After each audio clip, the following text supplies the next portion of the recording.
O último serviço.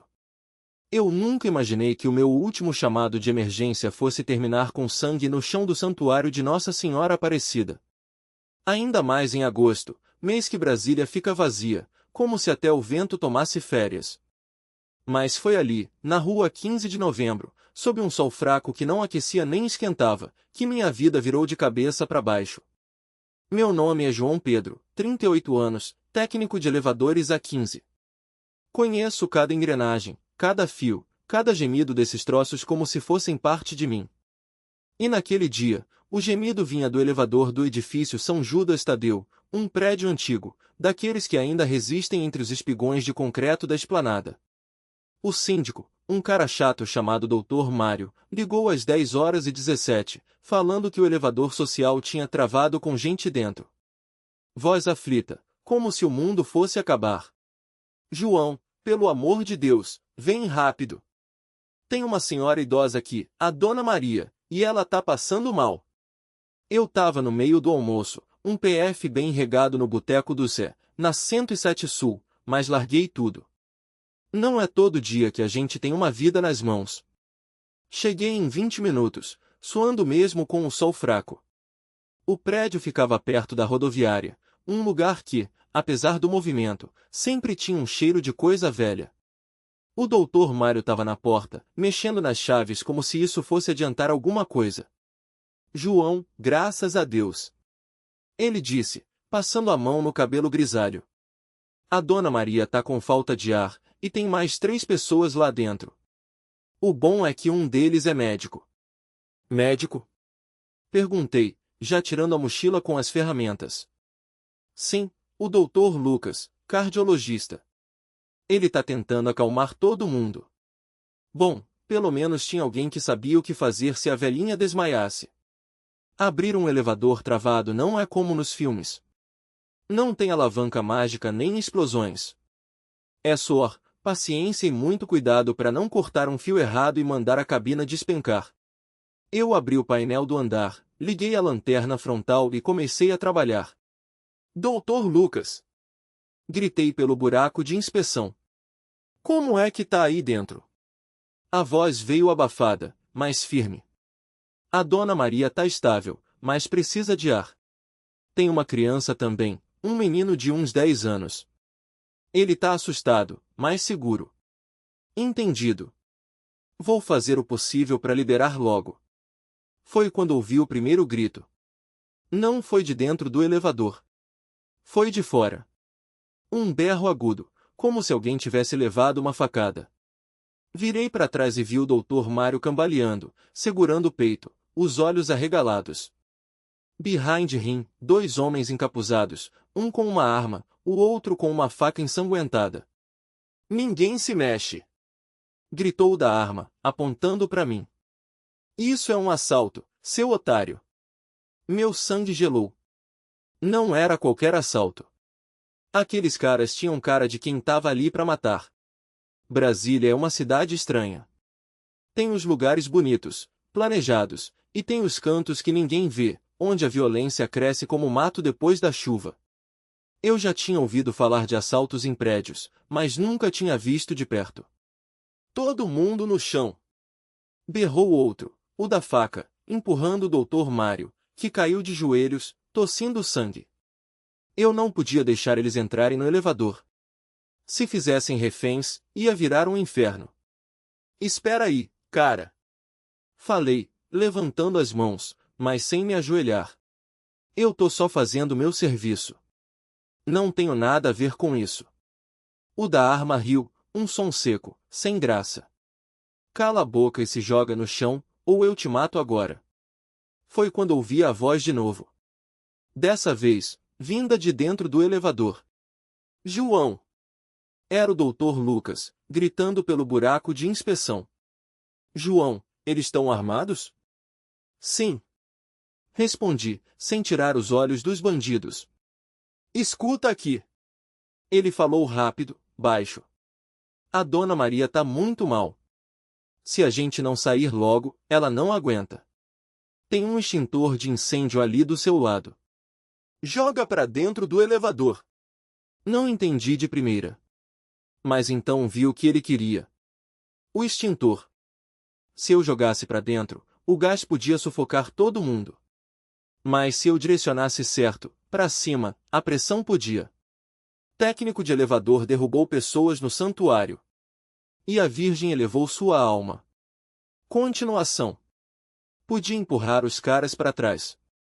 Era uma chance. Uma só. Mas os bandidos não eram bobos. O da pistola já tinha percebido meu olhar fixo no extintor vermelho, pendurado na parede ao lado da porta do elevador. Ele ergueu a arma, a mão trêmula, mas firme o suficiente para me acertar. Não faz isso, veio, ele rosnou. Joga fora essa ideia. Eu respirei fundo. O suor escorria pela minha testa, queimando os olhos. O cheiro de óleo do elevador misturado com o mofo do prédio antigo da rua 15 de novembro me dava ânsia. Mas não era só isso. Era o peso daquilo tudo, Dona Maria desmaiando lá dentro, o Dr. Lucas desesperado, os bandidos com armas de verdade, e eu, um técnico de elevador de Brasília, no meio do maior fuzuê da minha vida. João! O Dr. Lucas gritou de novo, a voz abafada pelo metal. Pelo amor de Deus, faz alguma coisa! Eu não era herói. Nunca tinha sido. Passava os dias consertando cabos de aço, ajustando freios, ouvindo os causos dos síndicos sobre os malucos que urinavam nos elevadores depois do Carnaval do Guará. Mas naquele momento, com a vida de uma velha entre minhas mãos e dois marginais me encurralando, algo dentro de mim estalou. Vai se fuder, falei baixo, mais pra mim do que pra eles. E então me joguei. Não foi um plano. Foi instinto. Agarrei o extintor, puxo do suporte, com toda a força que tinha, apontei o bico para cima, entre os dois bandidos. Apertei o gatilho. PSSSSHHHHH. O jato de cor saiu como um canhão, branco, gelado, cegante. Os caras gritaram, se debateram, tossiram. O da faca levou as mãos ao rosto, como se tivesse levado uma paulada. O da pistola disparou, bang, mas a bala foi para cima, ricocheteou no teto, e o recuo desequilibrou. Ele tropeçou, escorregou no pó do extintor e caiu de costas dentro do poço do elevador. Meu Deus! O outro berrou, ainda se esfregando os olhos. Não esperei para ver o resto. Me atirei no chão, rastejando para longe da porta, enquanto o Dr. Lucas gritava. Agora, João! Fecha a porta! Eu não sabia se ele tinha algum plano, se era loucura, se ia funcionar. Mas obedeci. Com as mãos trêmulas, forcei a porta metálica do elevador a se fechar. O mecanismo rangeu, resistiu, e então clank encostou. Dentro do poço, ouvi o grito do bandido caindo, ecoando como um pesadelo. 1, 2, 3 segundos. Depois, o silêncio. E então um barulho de impacto. Meu estômago revirou. Não queria imaginar o que tinha acontecido com ele lá embaixo. Mas não tinha tempo para isso. João! A voz do Dr. Lucas veio de novo, agora mais calma, mais urgente. A Dona Maria tá sem respirar. Preciso sair agora. Olhei para a porta fechada. O outro bandido ainda estava lá, gemendo, cego pelo pó. Mas a arma tinha caído no chão, perto dos meus pés. Sem pensar, peguei o revólver. Nunca tinha segurado uma coisa daquelas. O peso era estranho, assustador. Mas apontei para a direção do cara. Fica quieto, ordenei, a voz mais firme do que eu me sentia. Se mexer, juro que atiro. Ele obedeceu. Ou porque estava cego, ou porque viu nos meus olhos que eu não estava brincando. Com a outra mão, forcei a porta do elevador a abrir de novo. Desta vez, o Dr. Lucas já estava pronto. Ele empurrou Dona Maria para fora, os braços em volta dela, os olhos vermelhos. Ajuda aqui, porra! Ele gritou. Joguei a arma no chão e corri para segurar a velha. Ela estava leve, frágil, como um passarinho. O rosto pálido, os lábios azuis. O Dr. Lucas a deitou no chão do corredor, começou as compressões. 1, 2, 3, respira, Caramba, respira. Ele suplicava, o suor escorrendo pela testa. Eu olhei para cima, para o teto do prédio, como se fosse encontrar uma resposta lá. Não tinha nada. Só as lâmpadas fluorescentes piscando, o cheiro de mofo, o som dos meus batimentos cardíacos nos ouvidos. O elevador e a Virgem. O coração de Dona Maria não respondia. O doutor Lucas pressionava, contava, suplicava, mas os dedos dela já estavam frios. Eu me ajoelhei ao lado, as mãos trêmulas, sem saber o que fazer. O corredor do prédio na rua 15 de Novembro parecia mais estreito, o ar mais pesado. Do lado de fora, o sol fraco de agosto mal conseguia furar as janelas sujas, e o barulho do Carnaval de Brasília, mesmo sendo fora de época, sempre tinha algum bloco ensaiando por ali, soava como um eco distante, uma festa que não era nossa. Puta que pariu, não pode ser, murmurei, passando a mão no rosto. A arma do bandido ainda estava jogada no chão, brilhando como uma ameaça. Eu deveria ter ligado para a polícia, deveria ter feito qualquer coisa diferente. Mas não tinha tempo para as deveria. Só tinha aquele instante, aquele corredor, aquela velha morrendo nos meus braços. Foi então que ouvi o som. Um zumbido, baixo, como um motor ligando devagar. Não vinha do elevador, aquele já estava morto, as portas abertas como uma boca bocejando. Vinha de cima. Do teto.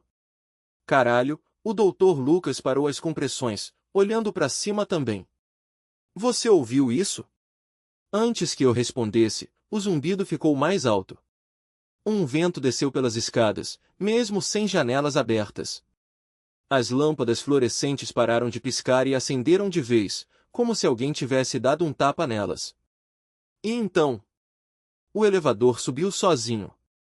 Não foi um solavanco, não foi um tremor. Foi suave, como se estivesse sendo puxado por mãos invisíveis. As portas, que eu tinha forçado para abrir, fecharam-se devagar, e a cabina começou a acender, os cabos rangendo, mas sem peso. Como se algo, ou alguém, estivesse lá dentro.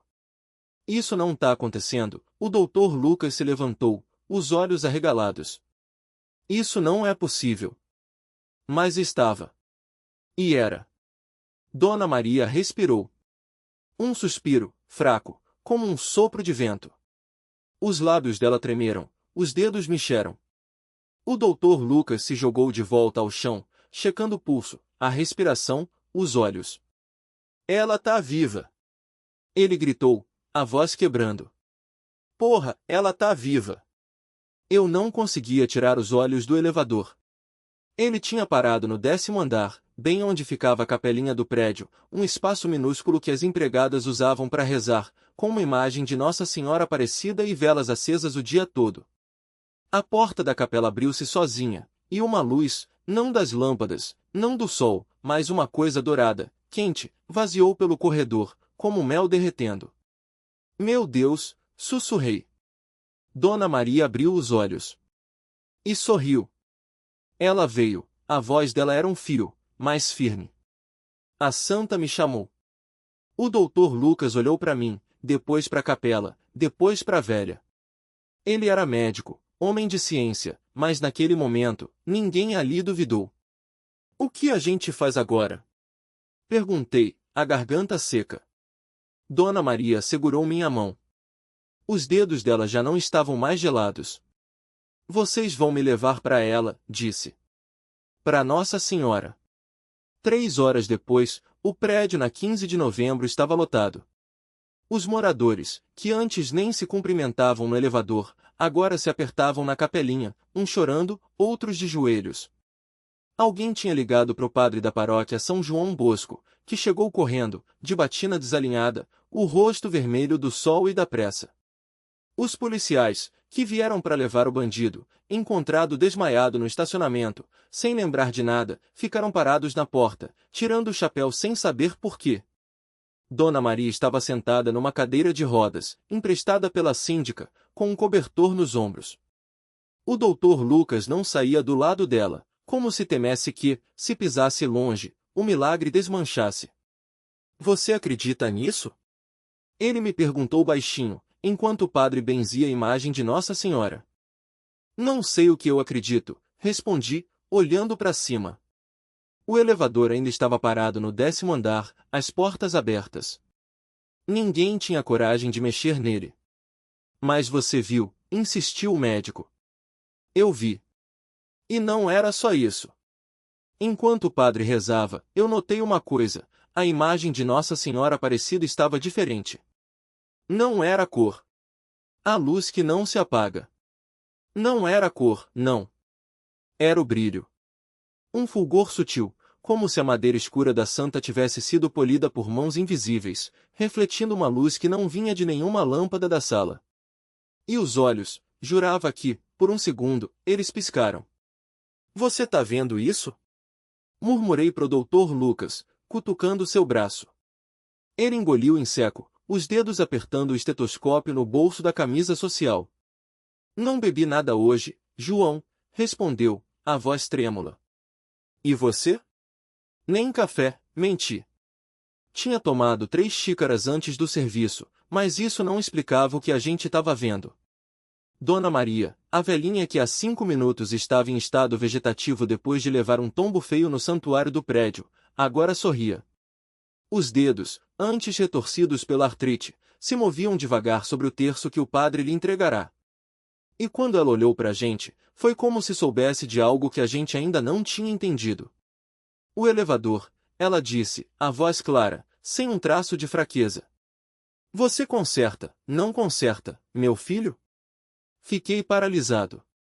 Como ela sabia que eu era técnico de elevadores? Nunca a tinha visto antes na vida. Conserto, sim, balbuciei. Então vai lá, ela apontou para o corredor, onde as portas do elevador continuavam abertas, engolindo a luz do sol fraco que entrava pela janela. Tem uma alma esperando. Subi as escadas correndo, os degraus do bloco C do edifício Alvorada rangendo sob minhas botas. O prédio, um daqueles monstros de concreto dos anos 70 na asa sul, tinha uma energia estranha naquele dia. Talvez fosse o cheiro de incenso que subia do santuário improvisado no térreo, onde moradores haviam colocado velas e flores para Nossa Senhora depois do acidente. Ou maybe o eco das preces que ainda soavam nos corredores, misturadas ao som abafado dos trios elétricos ensaiando pro Carnaval de Brasília, lá longe, na esplanada. Cheguei ao 10º andar ofegante. O elevador estava parado, as portas abertas como uma boca bocejando. Dentro, o cheiro de queimado. Puxei a lanterna do cinto e iluminei o painel de controle. Porra, xinguei baixo. Os fios estavam derretidos, o sistema de freio comprometido. Alguém tinha forçado a subida manualmente, e o cabo de aço estava prestes a arrebentar. Se isso acontecesse com alguém dentro. Foi quando ouvi o choro. Vinha de cima. Do teto do elevador. Tem alguém aí? Gritei, batendo no metal com a chave de fenda. Silêncio. Depois, um soluço abafado. Socorro, por favor. Era uma voz de criança. Meu sangue gelou. Como uma criança estava no teto do elevador? A menos que... Corri para o corredor, procurando a escotilha de emergência. Encontrei-a acima do shaft, trancada com um cadeado enferrujado. Não pensei 2 vezes, quebrei o lacre com a chave de fenda e empurrei a tampa com os ombros. O cheiro de mofo e óleo queimado me atingiu em cheio. E então eu vi. Uma menina, não mais que 8 anos, encolhida num canto, os joelhos abraçados ao peito. Usava um vestido branco de primeira comunhão, sujo de graxa. Os olhos, arregalados, brilhavam no escuro como os de um animal acossado. Você tá bem? Perguntei, estendendo a mão. Ela não respondeu. Só apontou para trás, pro vazio do poço do elevador. E foi quando vi uma figura, suspensa no ar, a alguns metros abaixo de nós. Uma mulher, vestida de azul, com um manto que parecia feito de luz. Os pés não tocavam em nada. E nos braços, ela carregava outra criança. Um menino, inerte, a cabeça caída pro lado. Mãe de Deus, sibilei, recuando até bater a cabeça na parede. A menina no teto do elevador não parecia assustada. pelo contrário. Ela sorriu. Ela veio buscar o meu irmão, disse, como se fosse a coisa mais natural do mundo. Ele caiu. Foi aí que tudo fez sentido. O acidente no santuário. Dona Maria, que acordou do nada. O elevador parado no 10º andar, justo onde o poço tinha uma saída de emergência obstruída. E a imagem de Nossa Senhora, brilhando. Você tá vendo isso também?